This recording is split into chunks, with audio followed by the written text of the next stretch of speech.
गीता की संपूर्ण शिक्षा में भगवान कृष्ण अर्जुन से आग्रह करते हैं कि वे अपनी दुर्बलता से ऊपर उठें, सही निर्णय लें और ईमानदारी से परम लक्ष्य ईश्वर प्राप्ति के लिए प्रयास करें। यदि अर्जुन अपना कर्तव्य ईमानदारी से निभाता है, तो भगवान की कृपा से वह लक्ष्य प्राप्त कर लेगा।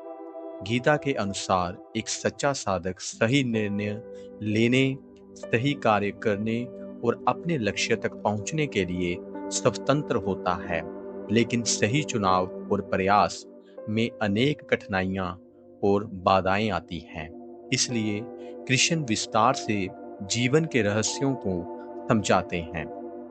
अधिकांश लोग उच्च विवेक के स्तर तक नहीं पहुंच पाते, जैसा कि अर्जुन को सौभाग्य से प्राप्त हुआ। अतः सही निर्णय लेना हर किसी के लिए आसान नहीं है। बहुत से लोग केवल सीमित स्वतंत्रता का अनुभव करते हैं और ये सीमा व्यक्ति विशेष पर निर्भर करती है। इसलिए गीता स्पष्ट रूप से कहती है, हजारों में से कोई एक पूर्णता के लिए प्रयास करता है और उन प्रयासरतों में से भी कोई एक ही मुझे सच्चे रूप में जान पाता है। मनुष्य भौतिक, मानसिक और आध्यात्मिक तत्वों का मिश्रण है। जब वह अपने दिव्य स्वभाव से कार्य करता है, तभी वह वास्तव में स्वतंत्र होता है। लेकिन उसकी स्वतंत्रता उसकी निम्न प्रवृत्तियों से प्रभावित होती है। मनुष्य के कर्म तीन प्रकार के होते हैं: संचित कर्म, पिछले जन्मों के कर्मों का संचित भंडार; प्रारब्ध कर्म जो वर्तमान जीवन में भोगे जा रहे हैं; क्रियामान कर्म जो वर्तमान में किए जा रहे हैं। प्रारब्ध कर्म निश्चित होते हैं, लेकिन अन्य दो में मनुष्य को कार्य करने की स्वतंत्रता होती है। जीवन को ताश के खेल की तरह समझा जा सकता है। पत्ते तय हैं, लेकिन खेलने की कला से जीत या हार तय होती है। उसी तरह उचित प्रयास और सही कर्म से मनुष्य ईश्वर प्राप्ति में सफल हो सकता है। गीता बार बार मानव प्रयास की महत्ता बताती है। योग के माध्यम से अनुशासन और उपयुक्त प्रयास दुखों का अंत कर सकते हैं। जैसा गीता कहती है, वे योगी जो प्रयास करते हैं अपने भीतर ही आत्मा को देखते हैं। कर्म से बंधे होने पर भी यदि हम योग के मार्ग से कर्म करें तो पाप से मुक्त रह सकते हैं। इसे ही गीता कर्म में अकर्म कहती है। कर्म में कुशलता ही सच्चा योग है। ये है निष्काम कर्म योग। कर्म का त्याग नहीं, बल्कि कर्म में वैराग्य। गीता में श्री कृष्ण कहते हैं, यज्ञ के रूप में किए बिना कर्म से बंधन होता है।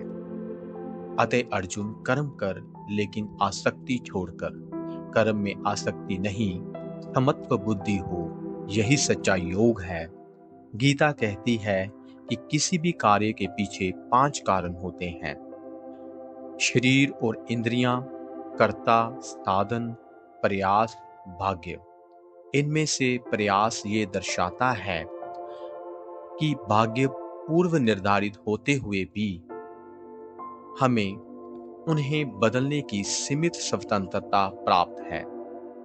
गीता कहती है, मनुष्य को अपने निम्नस्व को अपने उच्चस्व से उठाना चाहिए। जब निम्न स्व भावनाओं और इच्छाओं से पराजित होता है, तो वही हमारा सबसे बड़ा शत्रु बन जाता है। स्वतंत्रता और नियतिवाद का प्रश्न केवल मनुष्य पर लागू होता है। ईश्वर पूर्ण स्वतंत्र है। पशु पक्षियों की प्रकृति उनके स्वभाव से नियंत्रित होती है। उन्हें दोष या प्रशंसा नहीं दी जा सकती। केवल नैतिकता से युक्त व्यक्ति ही आध्यात्मिक प्रगति कर सकता है।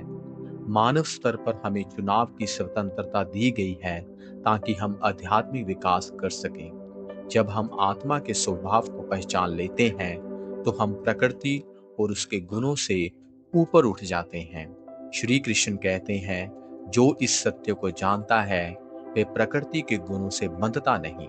हे अर्जुन, तू मुझ में शरण ले पूरे प्रेम से।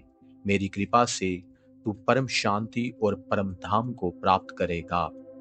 कमेंट में बताएं आपको इस वीडियो का कौन सा भाग सबसे अधिक प्रेरणादायक लगा। अगर आपने अब तक चैनल सब्सक्राइब नहीं किया है तो अभी करें। ऐसे ही आध्यात्मिक और प्रेरक कंटेंट के लिए बेल आइकन दबाना ना भूलें ताकि आप कोई भी वीडियो मिस ना करें।